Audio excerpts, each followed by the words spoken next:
Estás escuchando Indomable. Soy la doctora Virginia Lacayo, feminista, coach certificada de mindset y liderazgo, y en esta temporada aprenderás cómo manejar tu mente y tus emociones, expandir tu conciencia y liberarte de los condicionamientos sociales que limitan tu crecimiento y tu potencial de impacto. Es neurociencia, feminismo y pensamiento sistémico aplicado a la justicia social y al desarrollo personal. Hola mi gente linda, bienvenida a otro episodio de mi podcast Indomable. Y hoy tengo una conversación con una persona que es muy especial, que ya conocía su música, súper fan, súper todo, pero que tuve la oportunidad bellísima de conocerla en persona en un viaje que hice hacia Guatemala hace poco y donde obviamente tuvimos la oportunidad de experimentar las dos, toda la emoción, toda la belleza, toda la fuerza de estar rodeada con otras mujeres que están también luchando por la justicia social, por la justicia ambiental, por todos los derechos a los que todas tenemos derecho y que desafortunadamente no hemos todavía logrado conquistar o que incluso estamos luchando para no perder, si es que no los hemos perdido completamente. Así que ella es otra colega, compañera en esta lucha que no termina. Su nombre es Sesha Ubau. Ella es cantante, pero la voy a dejar que se presente ella también. Y hoy vamos a estar hablando sobre algo que me llega mucho al corazón, que yo quisiera tener más talentos en ese sentido, pero por lo menos en mi corazón estoy convencida que los tengo, que es la música y el rol de la música en las luchas por la justicia social. Así que, Sesha, bienvenida, estoy súper honrada de tenerte aquí. Muchas gracias, Virginia. Para mí es un honor también. Admiro mucho tu trabajo y me emociona mucho poder estar en este podcast. Para todas las personas que nos escuchan, yo soy Sesha Ubau, soy cantautora, soy nicaragüense, vivo en Costa Rica y soy psicóloga también. Me he dedicado a la música desde hace unos 8 años de manera profesional. Hago canciones para sanar, para el autoconocimiento, para compartir mi perspectiva de las realidades sociales. Y bueno, muchísimas gracias por este espacio. Qué linda. Y hablando de mujeres, artistas, que además que tenemos este nivel de conciencia y que estamos aportando desde lo que somos, desde lo que sabemos, desde lo que hacemos. Yo quisiera que empezáramos esta conversación, porque suena fácil, suena bello, y la gente que te sigue, además, no, es que es ella y la tiene todo resuelto. Hay mucha aspiración, o sea, mucha admiración por nuestros artistas en la América Latina en particular, pero hay muy poco conocimiento de toda la lucha que significa también para las personas que hacen arte de poder compartir ese arte. Entonces, desde tu experiencia, Sesha, ¿cuáles pensás vos o cuáles has visto vos que son como los prejuicios, los condicionamientos sociales en relación al arte, pero más particularmente en relación a las mujeres artistas, y eso incluye, por supuesto, cantautoras también, que hacen más difícil de lo que debería ser el poder crear arte sobre todo desde una perspectiva feminista y desde la creación del artivismo, como lo conocemos? Bueno, yo pienso de que hay muchas creencias limitantes en torno al desarrollo de una carrera artística en general, porque por un lado, claro, hay toda una serie de condicionamientos y prejuicios en lo que implica ser artista, ¿no? Como algo lleno de creatividad, un trabajo también que es también de uno aprender a bailar con la vida en cuanto a lo que se tiene planeado y de repente no pasa. Creo que no se le ha dado socialmente el espacio de seriedad que amerita. Y eso también aporta a estas creencias limitantes, ¿no? De no considerar la música o una carrera artística como una profesión. Y por otro lado, también muchos artistas, y lo digo con un profundo respeto y también desde mi experiencia, porque yo tuve esa idea también, crecemos romantizando mucho el arte, en el sentido de que lo desligamos de la estructura y de la importancia de la organización y de ver que, ok, si bien es cierto, una carrera creativa y linda y que hacemos lo que nos gusta y tal, también implica un gran compromiso en cuanto a administración y formarse en marketing y formarse en negocios y formarse en muchísimas otras cosas que, o sea, debe estar presente sí o sí para que el asunto funcione. Entonces, a mí me entusiasma mucho porque en Centroamérica, aunque es una región que todavía no está como posicionada como una industria musical como puede estar México, Colombia, Estados Unidos, por ejemplo, Europa, está en ese desarrollo y hay muchas iniciativas para la profesionalización, eh, ¿no? Y la educación en estos temas. Eso por un lado. Y por otro, creo que el ser cantautora, el ser mujer, sí o sí impacta tu desarrollo artístico, em, puede ser de una manera como muy directa o también un tanto subjetiva, ¿no? Pero históricamente las mujeres hemos estado como vistas en la industria o en el desarrollo artístico como la chica que baila o la chica que solo interpreta, y no precisamente como la productora, la creadora, la autora, la empresaria. Entonces, lamentablemente, hay una condición también de género que por diferentes prejuicios sociales y esta cultura patriarcal que inunda absolutamente todos los escenarios de la vida, influye en el desarrollo de una carrera artística, eh, a tal punto de que, bueno, hay muchas mujeres que se les ha dificultado mucho más poder crecer y posicionarse y tener un nombre, ¿no? Entonces, es parte de los retos en este camino. Sin embargo, desde mi experiencia, siento que aunque no he estado ajena a esas situaciones de violencia en la industria de la música, he también contado con una gran red de apoyo en diferentes etapas de mi carrera. Yo ahorita soy una artista en desarrollo, que sigo profesionalizándome y aprendiendo muchas cosas y también estableciendo mi propia estructura laboral, pero sí he estado acuerpada por otros colegas, por un equipo de trabajo que tanto me orienta y también cuida de mi persona, ¿no? En estos espacios. Que es súper importante, en efecto, por lo menos desde mi experiencia, no como artista, pero trabajando, yo me acuerdo en los 80 yo estaba liderando el movimiento cultural ahí en Nicaragua. Probablemente eras muy joven todavía en ese momento, pero hacíamos recorridos, hacíamos tours, nos presentábamos en varios departamentos, en varias ciudades, en varios pueblos, con muchos artistas. La mayoría eran mujeres y la mayoría eran cantantes también. Y recuerdo muchas de las conversaciones en ese entonces, éramos bastante jóvenes, o sea que ninguna, todavía estaban algunas en plan de desarrollar una carrera profesional en el arte, algunas eran más amateurs y más lo hacían por la pasión, ¿verdad? Por el amor que sentían por el arte, pero no necesariamente veían la posibilidad de convertir eso en una profesión. Y lo que vos decís me trae muchos recuerdos de conversaciones que tuve en ese momento, porque varias cosas. Uno, de que la creatividad, todo lo que viene de la producción desde la parte derecha de nuestro cerebro, ¿verdad? Que es más creativa, que es más la imaginación, que es más el arte, y que además, por ejemplo, eso incluye a personas que somos neurodiversas, se automáticamente se subvalora y eh, se minimiza en muchas formas lo que implica producir desde esa parte de nuestro cerebro, porque vivimos en una sociedad, aparte patriarcal capitalista, ¿verdad? Que pone mucho más énfasis en, sí, pero ¿cuál es el producto productivo que aporta valor económico a la sociedad, etcétera? O sea, ¿en qué medida vos sos un peón más de la maquila? O sea, ¿en qué medida estás aportando a la industria, a las industrias de consumo masivo?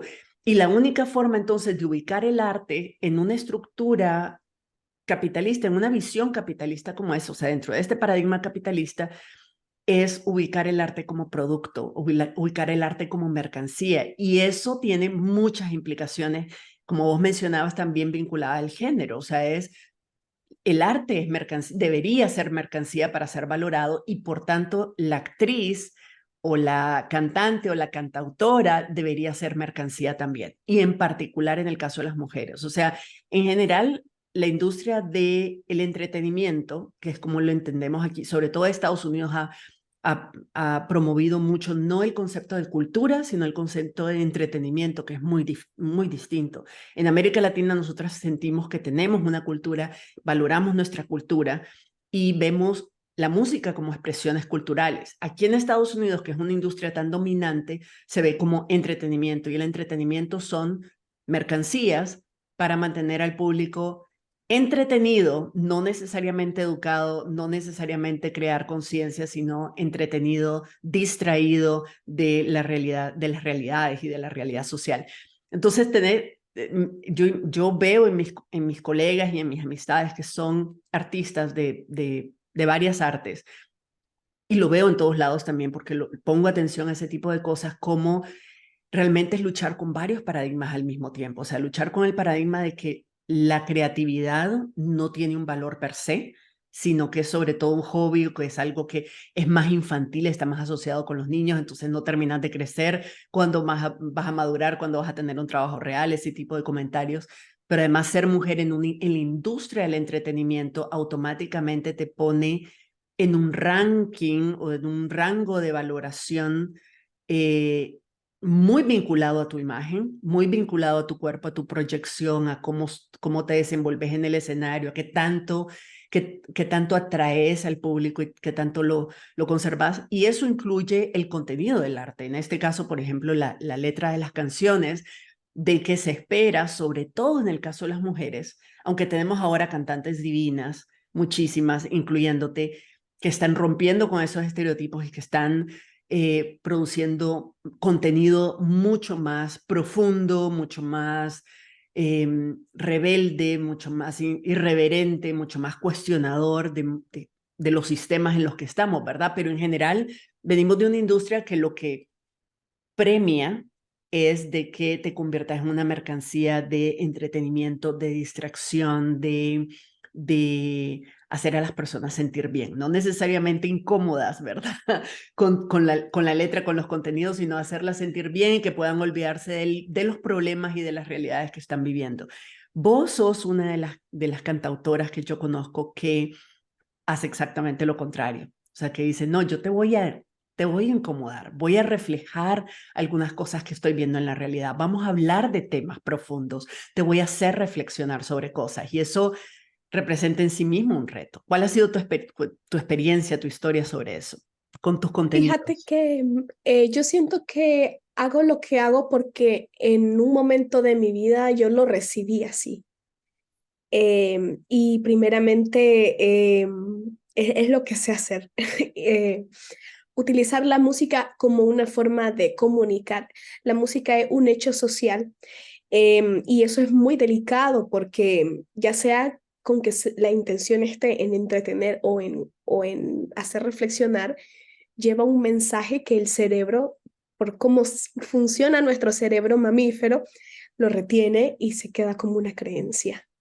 Sí, entonces, para mí hacer música ha implicado iniciar sí o sí un proceso de autoconocimiento y de verme las cosas que no puedo y no quiero ver directamente. Sí, porque eh, creo que lo más incómodo es hablar de las emociones. O sea, la mayoría de conversaciones incómodas está relacionada a hablar de cómo nos sentimos. Y, o sea, hablar de cómo nos sentimos es abrir muchísimas susceptibilidades y muchísimos espejos que nos pueden remontar a otras experiencias, ¿no? Que también fueron desagradables. Entonces, yo he recibido esa incomodidad de una forma muy amorosa a través de la música y pienso mucho, por ejemplo, en las canciones de Salvador Cardenal, que para mí Salvador y Katia, o sea, son mis principales referentes y cuando siento que estoy como en un bloqueo creativo, acudo siempre a la música de ellos, porque eh, esa manera tan empática y tan sensible de decir que no siempre estamos bien y que además tenemos que hacer algo sobre eso porque si no, pues va a ser una cadena y allá de nosotros, nuestro contexto no va a estar bien para nada, ¿no? Entonces, para mí la música ha sido ese espejo de que sí o sí tengo que verme. Si yo quiero seguir escribiendo y quiero seguir creando, tengo que hablar desde mi verdad, aunque sea una verdad dolorosa. Y no se trata tampoco de obligarme a hacerlo, sino de qué manera puedo yo transformar mi propia perspectiva de ese dolor. Y además, desde dónde yo elijo comunicarlo al mundo. Hay algo que a mí me gusta mucho hablar, que es la ternura. Y yo creo que cuando nos dedicamos al activismo por la salud mental, por causas feministas, por diferentes temas, nos toca también nuestras propias heridas y caemos en la delgada línea de proyectarnos a través de eso. Em, Eso nos da una invitación de que es importante ver hacia adentro, ¿no? Y replantearnos de qué manera nos estamos comunicando con los demás. Para mí la música ha sido ese medio, ¿no? Esa forma desde la ternura poder eh, transformar la narrativa de mis propios dolores, porque primero no solo yo solita en el mundo lo he sentido, sé que hay un montón de personas y mujeres particularmente más que lo han sentido y de en otras condiciones sociales también. Entonces, ¿desde dónde yo puedo abordar, por ejemplo, una canción como Las mujeres de mi tierra, que somos muy conscientes de lo que representa ser mujer en este continente y en la región centroamericana? Eh, pero, ¿desde dónde quiero yo abordar esta problemática? Eh, para mí ha sido ese el meollo de hacer música. Mencionabas, quisiera profundizar en un par de cosas que mencionaste que me encantaron. Uno, decías, la música es un medio de comunicación, o sea, es un medio a través del cual compartimos mensajes, pero a diferencia de la mayoría de los medios, la música nos entra directamente por el corazón, no necesariamente por la cabeza. Entonces, como que sube del corazón o de las tripas, nos sube al cerebro y el mensaje queda en nuestra mente, a lo mejor a niveles inconscientes. Y eso le da a la música un poder en términos de influencia, en términos de incidir en la opinión pública, incidir en las narrativas, como decir, incidir en la forma en que nos vemos, sobre todo porque además, si la letra de la canción, si el contenido, si el mensaje es poderoso, en el sentido en que logra crear un sentido de identificación. Cuando la persona escucha y dice, sí, como que estoy cantándola yo y la canto porque me apropio de la letra como si fuera yo, porque me identifico con el mensaje, me identifico con la emoción que expresa, me identifico con todo y me apropio de ese mensaje se convirtió en mío y se convirtió en mío a nivel inconsciente. Entonces hay, desde tu experiencia, ¿cómo ves vos, por un lado, el rol de la música en los procesos de cambio social? O sea, ya sabemos y tenemos muchas historias, sobre todo en América Latina, pero también en Europa, en Italia, en Francia, por ejemplo, incluso aquí, pero menos en Estados Unidos. Pero América Latina tenemos muchas historias y toda una historia de la música como un instrumento de movilización social, como un instrumento de cambio social, como un instrumento que algunas personas incluso calificarían de propaganda, o sea, de propaganda en el sentido de brainwashing, ¿verdad? De lavado de cerebro.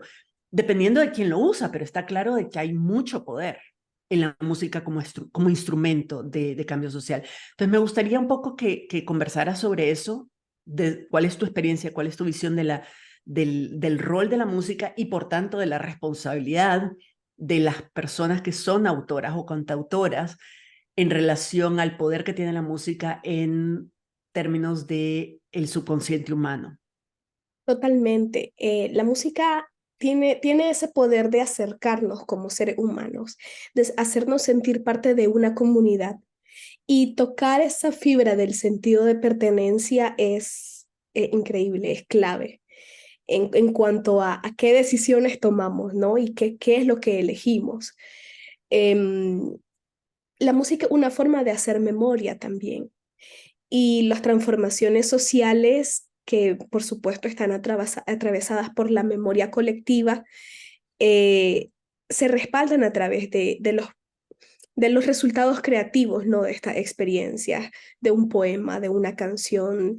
Muchas veces se les puede llamar a música testimonial o tal, pero sea cual sea el enfoque dentro de las transformaciones sociales, es una forma de hacer memoria, de llevar un registro de que lo que viviste no solo en verdad pasó, sino que es válido, es importante.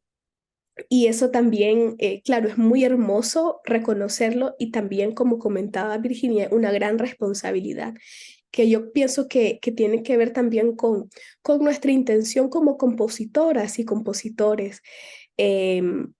¿Cuál es mi intención con la música? ¿Qué es lo que quiero? Es muy válido también crear música solo para entretener. Sin embargo, creo que no hay manera como de separar de que eso que yo estoy haciendo va a tener un impacto a una persona en algún lugar del mundo, así esté en Asia o en donde sea, que de alguna manera va a recibir ese mensaje. Muchas veces no podemos controlar cómo se recibe ese mensaje, pero sí podemos hacernos responsables de qué es lo que decimos, porque como hablábamos ahorita, la música nos hace reforzar ese sentido de pertenencia, de que somos parte de algo, que entonces somos importantes porque somos parte de algo, pero también es posible que a través de diferentes enfoques con la música se creen imaginarios de cosas que no son, por ejemplo, en cuanto a la violencia, ¿no?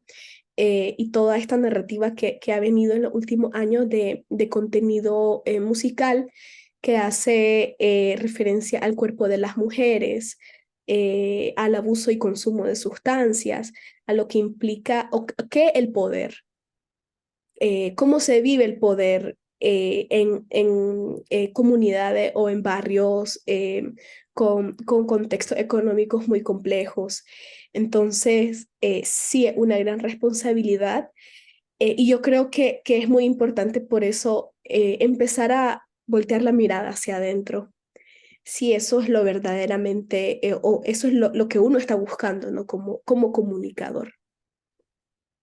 Sí, sí, es súper poderoso, realmente una canción bien hecha, una canción, y digo bien hecha en el sentido, no me refiero en términos técnicos porque la verdad es que no sé mucho de eso, pero en el sentido en que tiene un mensaje tan poderoso y de alguna manera la música se vuelve pegajosa, realmente puede entrar directamente al subconsciente de la persona y generar algún tipo de cambio de conciencia y a lo mejor hasta cambio de comportamiento casi sin darnos cuenta. Y hay muy pocas cosas que tienen ese nivel de poder.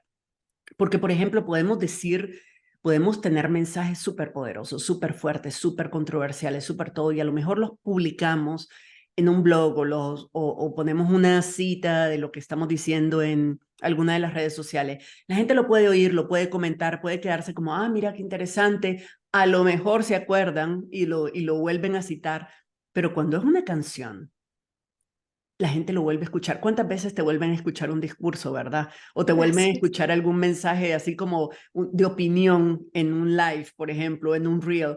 Pero una canción la escuchás y la escuchás y la escuchás y la escuchás y empezás a integrarla y empezás a hacerla tuya y empezás a agregarle mensajes, tus propios mensajes y a darle tu propia interpretación Y entonces se convierte en parte de ese sistema, como vos decís, ese sistema de creencias que tenemos, se convierte en uno de los valores más, en un elemento más de ese sistema de creencias. Entonces hay mucha, mucha oportunidad y al mismo tiempo mucha responsabilidad detrás de cuál es el contenido y cuáles son los mensajes que querés compartir desde tu experiencia, que en tu caso yo sé es desde una visión, desde una actitud súper humilde, súper sencilla, súper incluyente, pero no es el caso de todo el mundo. Entonces, todo eso que significa, desafortunadamente creo que todavía hay muchas personas que son artistas que dicen, yo lo que quiero es hacer arte para expresar.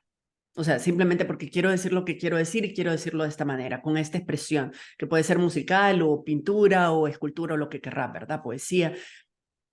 Pero tomar conciencia y decir, no, espérate, es que una vez que sale y una vez que está ahí, no solo estoy comunicando un mensaje que va a llegar sin anestesia y casi que sin filtro al subconsciente humano, pero además estoy a lo mejor dándole voz a otras personas. Estoy expresando mejor de lo que ellas podrían haber expresado una emoción humana, una experiencia humana que está ahora ahí reflejado y que por eso resuena, cualquiera que sea el arte, resuena en la audiencia que sigue a ese artista, es porque está dándole voz a esas personas también.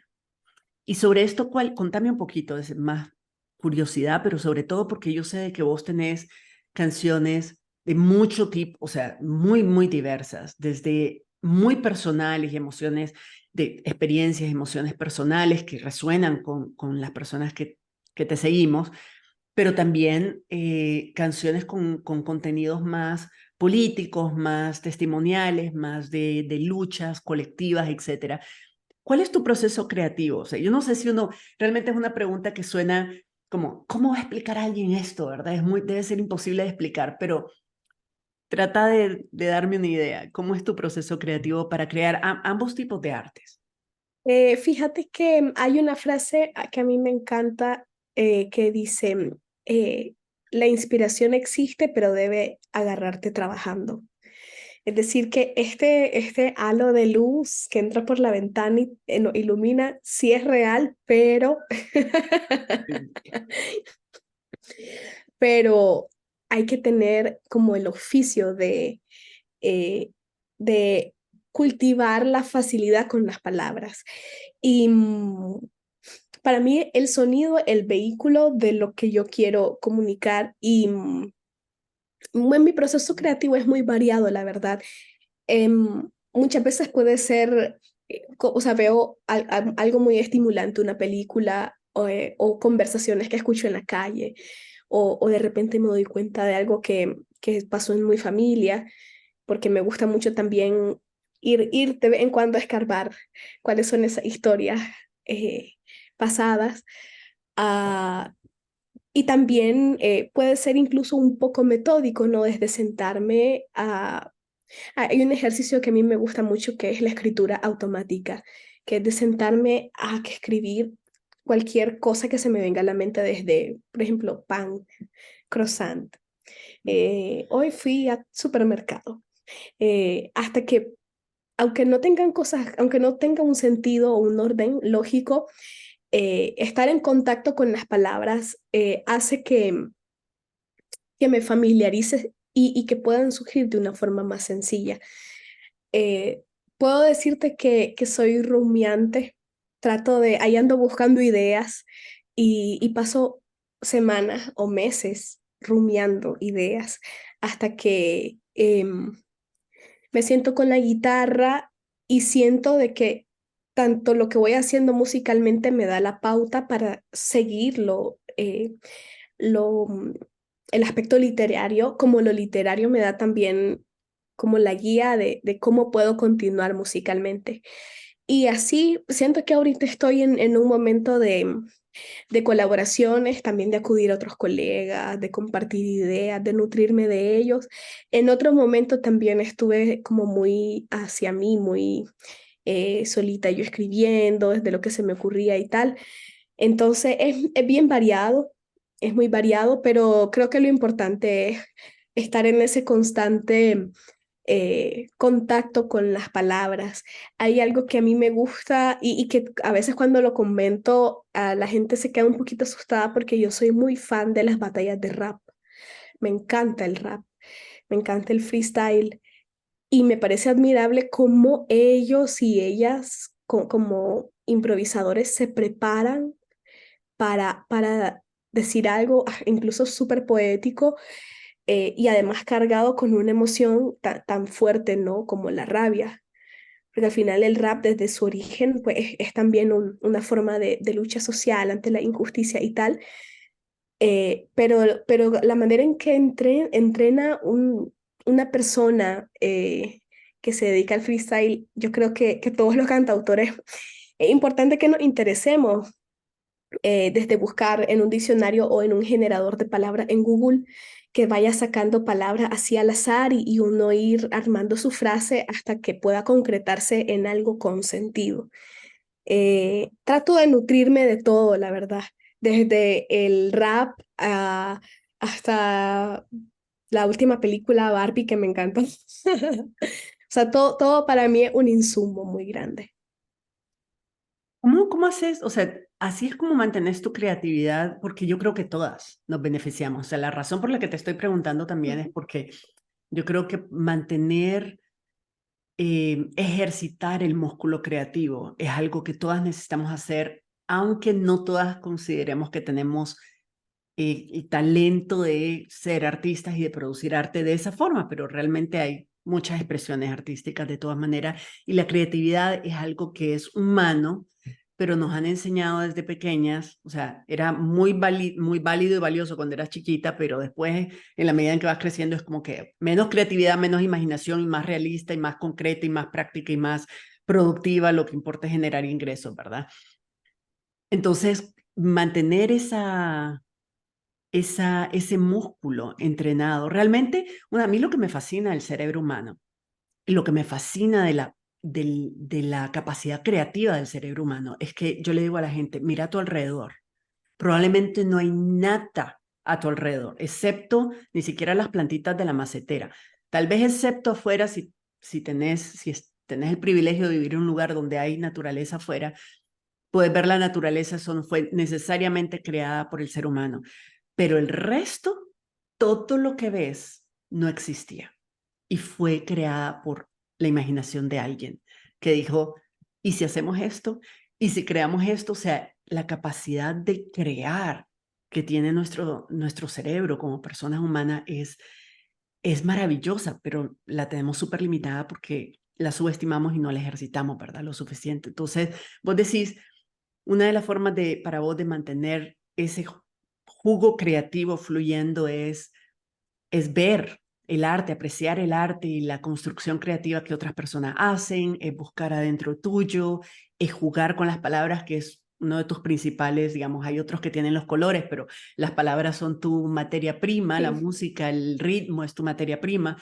Entonces, de jugar, de experimentar, porque eso va alimentando, ¿no? La creatividad ya va construyéndose, decimos rumiando, me encanta porque yo soy rumiadora también, rumiando, como eso se va gestando como un bebé, digamos, o sea que poco Exactamente. a poco va agregando células. Claro, y lo que creo que lo que muchas veces perdemos de vista al crecer es de que desde niños ya éramos artistas. Exactamente lo que comentaba. O sea, todos los niños son artistas. E incluso, por ejemplo, hay muchos ejercicios de canto que la técnica es remontarnos a la infancia de cómo gritábamos cuando éramos niños, o sea, con toda la fuerza apoyada del diafragma, que eso también incluso se nos olvida cómo respiramos desde nuestro inicio en el mundo. Eh, y claro, hay muchas creencias limitantes, un poco lo que hablábamos al inicio, que van como cercenando poquito a poco esa creatividad. Em, Sin embargo, creo que un gran beneficio que muchas veces no vemos es de que la creatividad es inagotable. Así existan momentos de sequía o de bloqueos, o sea, somos fuentes inagotables de creatividad. Y es algo que lo relaciono mucho también con la psicología y con mis propios procesos de terapia que he llevado, que, o sea, siempre hay algo en esos procesos terapéuticos de los que me doy cuenta que hace 5 años o incluso un mes no miraba, pero son cosas que uno se va conociendo. Ese proceso de autoconocerse es maravilloso y así mismo es la creatividad, o sea, nunca llegamos como a un tope de creatividad en nuestra vida. De acuerdo, y en esa línea, yo creo que todas las personas tenemos algo que expresar. Sí. Algunas lo hacemos a través de la música y de las canciones, o de la pintura, o de la escultura, o desde la poesía, o desde la producción audiovisual, lo que sea. Otras todavía no sabemos cómo, pero todas las personas venimos a este mundo con algo que queremos expresar, con un mensaje que queremos compartir con el mundo. Pero el concepto de encontrar tu voz, lo que llamamos encontrar tu voz, conozco a tanta gente que tiene mucho talento y, por ejemplo, gente que me dice, que pienso como vos y que están produciendo cosas y que quieren compartir en sus redes cosas y lo que hacen es citarme, por ejemplo. Y a lo mejor yo he trabajado con ellas y les digo, pero ¿qué es lo que vos querés decir? ¿Cómo lo querés decir vos? Ah, no, es que me encanta esta canción, es que es así que lo quiero decir. O me encanta este poema, es así como lo quiero decir. Pero encontrar la voz propia, como vos decís, todas fuimos artistas cuando éramos chiquitas y perdimos la capacidad de vernos, o sea, perdimos esa identidad o nos la quitaron, ¿verdad? La identidad de artista.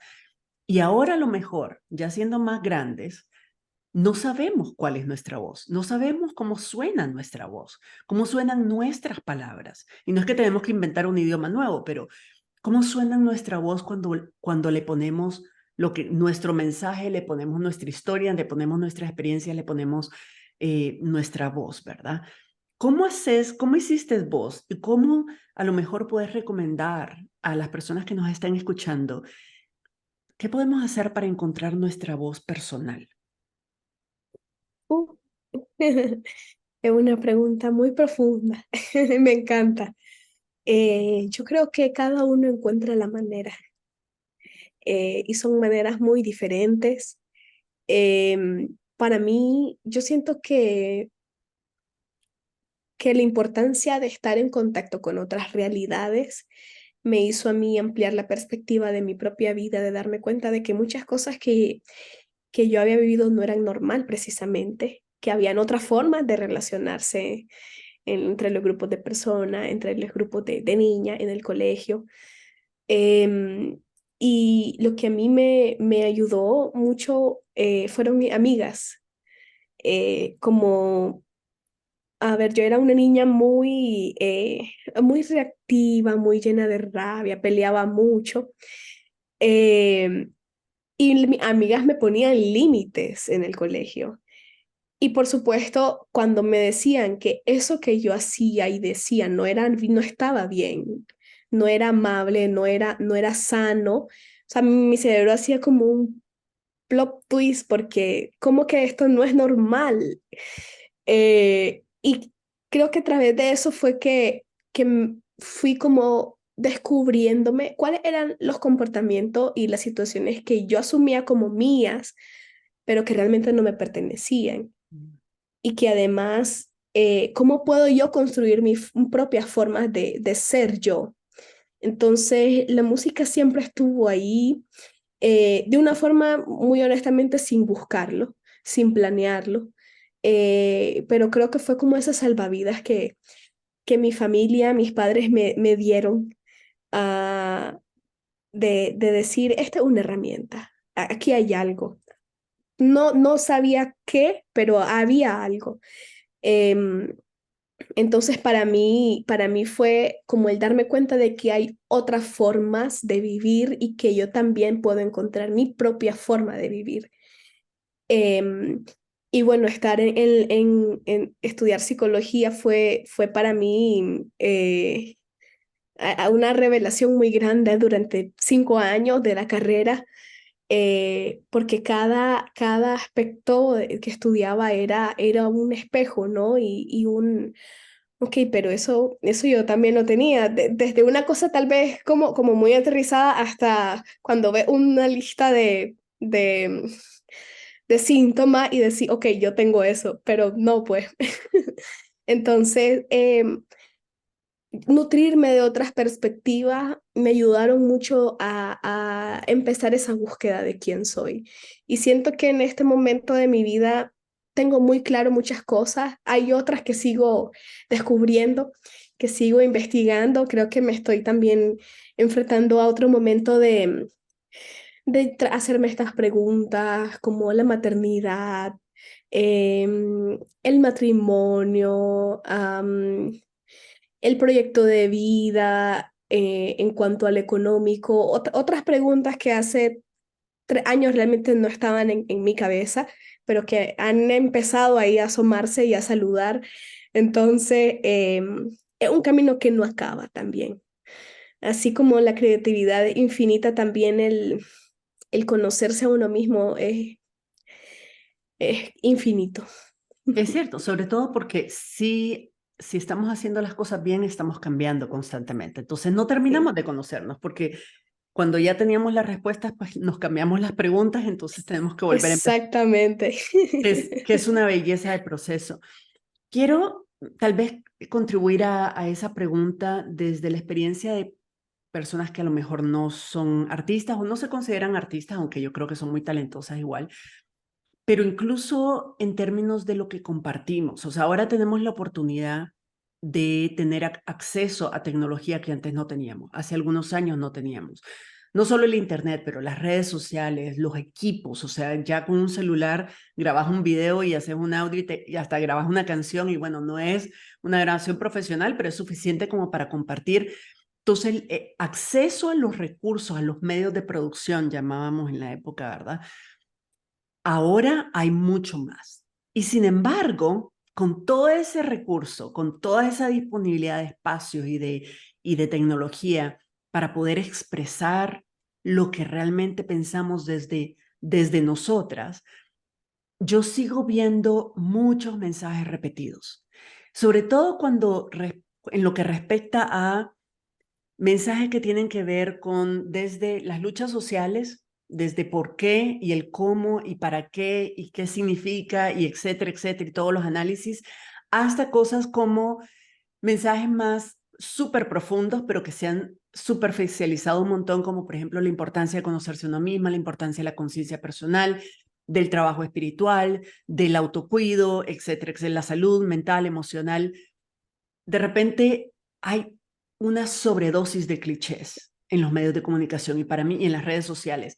Y para mí es frustrante porque yo digo, este mismo mensaje puede tener 7 billones de manifestaciones distintas, si todavía somos 7 billones de personas en el planeta. Creo que ya somos más. 8.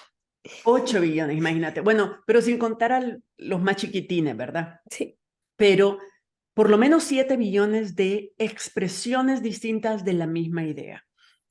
Y a mí se me acerca mucha gente porque lee mi blogs, porque escucha mi podcast, porque lo que sea, y me dicen, Ala, pero ¿cómo haces que tus ideas, que es que yo quiero decir las cosas así?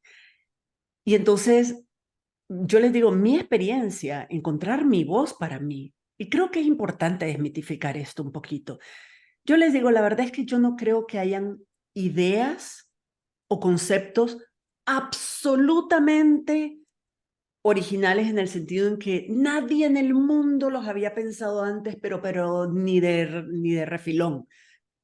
Todas las ideas, por muy innovadoras, muy creativas que sean, de alguna manera usan como referencia ideas que ya existen, conceptos que ya existen, experiencias que ya existen, porque la mente es una máquina de producción creativa que no supera nada, que ninguna computadora ha logrado, ni creo yo que vaya a superar, y sin embargo es limitada. O sea, hay una capacidad límite de la mente en términos de producción de ideas absolutamente originales.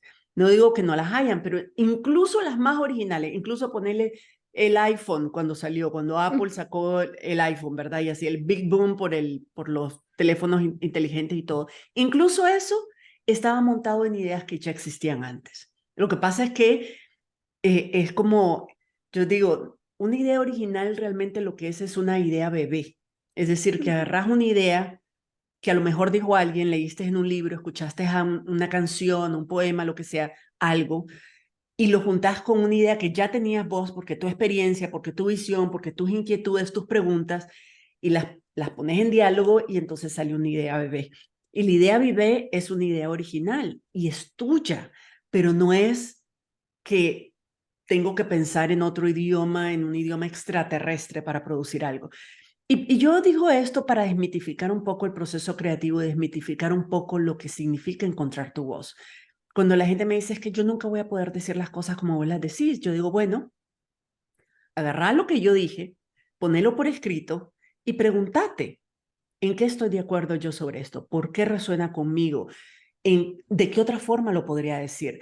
Porque el punto es, y es importante que encontremos nuestra voz y que lo que comunicamos afuera, ya sea públicamente a través de las redes sociales, lo que sea, pero incluso en nuestros espacios más personales, más nuestro trabajo, lo que sea, es importante que sea tu voz lo que estás comunicando, que sea desde tu voz. Y la razón por la que es importante no es solamente, digamos, podríamos entrar al tema de plagio y plagarismo y todo eso, ¿verdad? Pero sin ir tan lejos, porque hay ideas que queremos democratizar, que queremos difundir por todos lados. Pero más allá de eso, es la responsabilidad de aportar valor, de contribuir. No importa lo que yo haya dicho, no importa lo bello que vos logres articular las palabras y los conceptos y los mensajes con tus canciones, Sasha, alguien le está experimentando de una forma distinta porque su experiencia es distinta a la tuya y es distinta a la mía. Y esa experiencia la tienen otras personas que yo y vos no la tenemos. Y esa experiencia le va a dar un toque, le va a dar un matiz a esa idea que vos y yo no podemos comunicar. Entonces, que esa persona encuentre su voz creando ideas bebés, ¿verdad? O sea, juntando lo que le inspiraste, juntando lo que yo le inspiré con su visión del mundo, con su experiencia, con su identidad, con su espacio, con lo que es, con su cuerpo.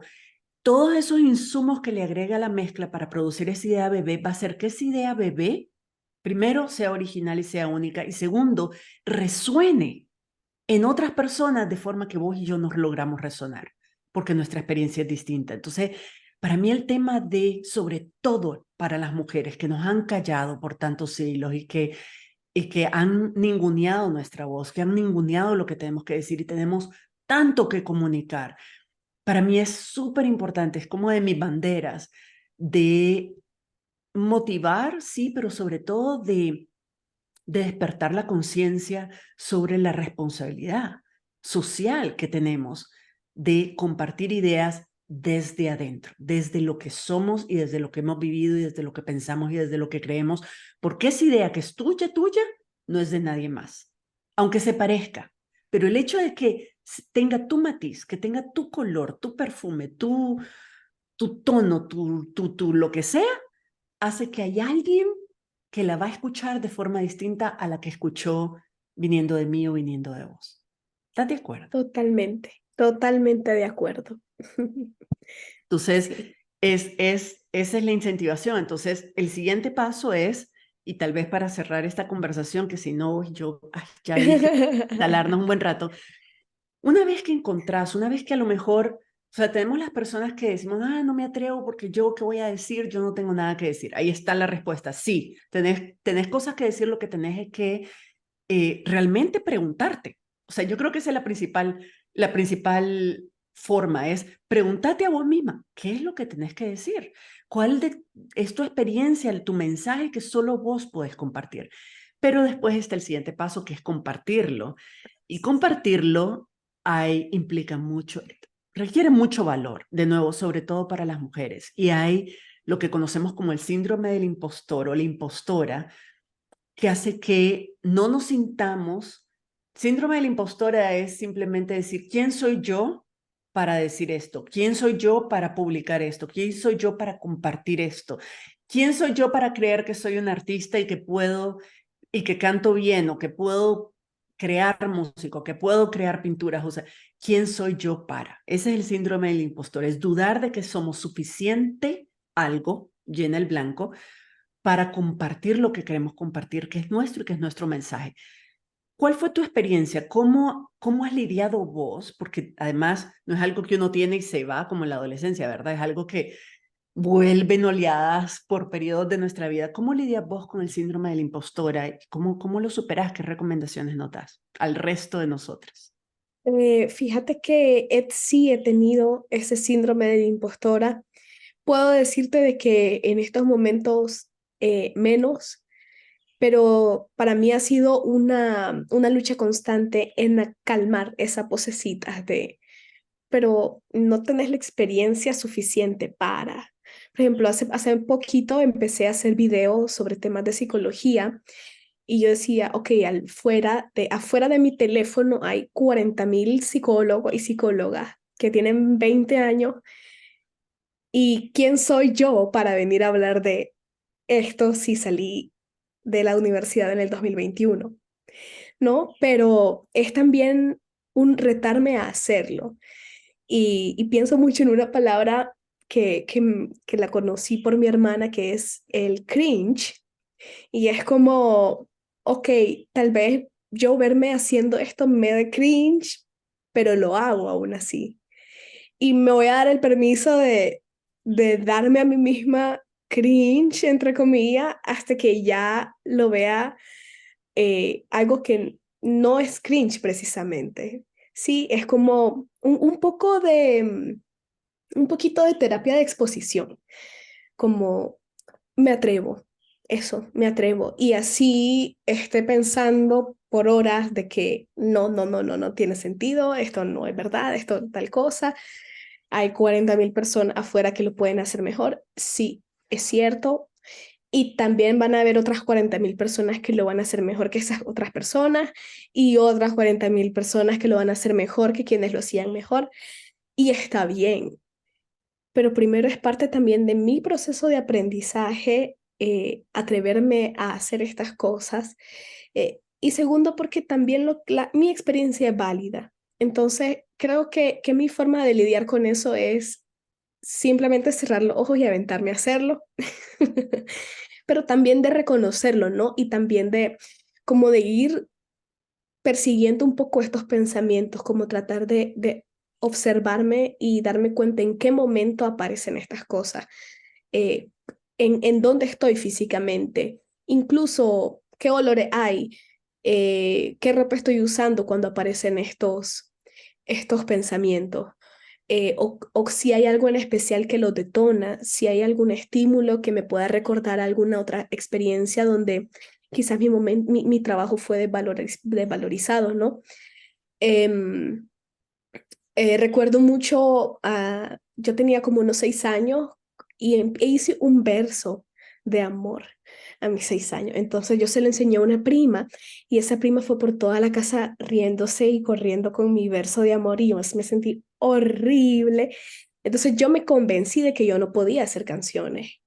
O sea, yo me dije, y yo hacía poema a los 16 17 años, pero yo decía, no, canciones no.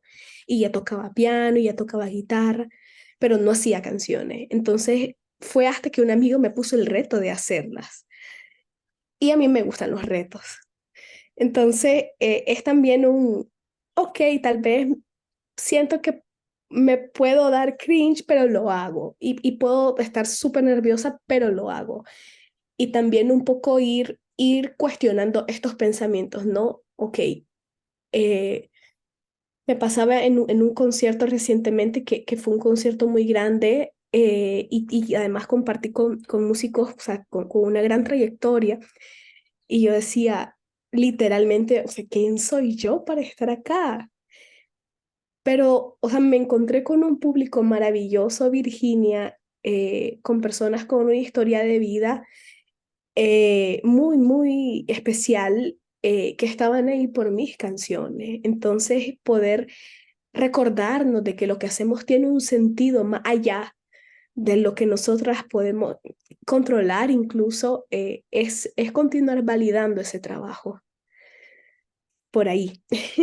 Me encanta. Es de efecto decir, lo voy a hacer, o sea, tengo miedo, sí, bueno, lo voy a hacer con miedo. Porque me voy a demostrar, además es demostrarte de que no hay razones reales. Exactamente. El cerebro entra en pánico porque le tiene miedo a la desaprobación, le tiene miedo a la crítica, le tiene miedo por un tema de instinto de protección, ¿verdad? No queremos aislarnos del grupo social al que pertenecemos porque nuestro cerebro lo interpreta como nos vamos a morir. Pero una cosa es el miedo a la desaprobación y la crítica, y creo que para eso es tener el valor de decir, bueno, yo estoy contenta, a mí me ayuda cuando yo pienso, sí, lo que voy a decir es controversial, como casi todo lo que digo y todo lo que hago es controversial y vamos a mover cosas y hay gente que no estará de acuerdo, pero si yo estoy contenta con mis razones y yo me siento convencida de lo que estoy diciendo, como es que yo realmente creo en esto, eso me ayuda mucho a tener el valor de enfrentar una audiencia, sobre todo que no conozco y que puede reaccionar desde su experiencia de manera negativa. Sasha, podría pasar toda la tarde hablando con vos, Ah, pero yo sé de que, bueno, ya nos pasamos un poquito del tiempo, pero por supuesto valió cada segundo. Mil gracias por estar con nosotras. Para la gente que te seguimos y que te queremos seguir siguiendo, pero sobre todo para la gente que te está descubriendo y dice, quiero escucharla, quiero oír más, quiero saber quién es, ¿dónde te pueden encontrar? Estoy en todas las redes sociales, en Instagram, en Facebook, en Threads, en X. Estoy en todas las plataformas de música digital, de streaming, como Sesha Ubau.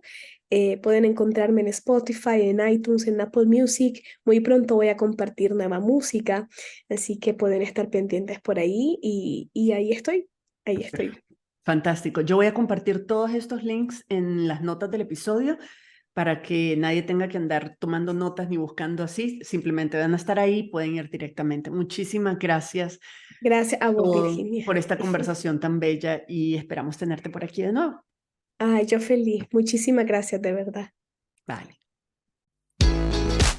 Si te gusta este podcast, dale like y compartilo con otras personas.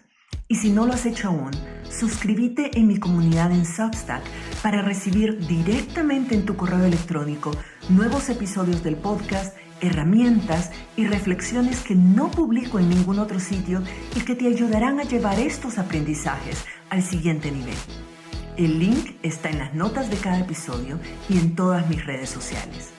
Nos vemos por allá y nos escuchamos en la próxima.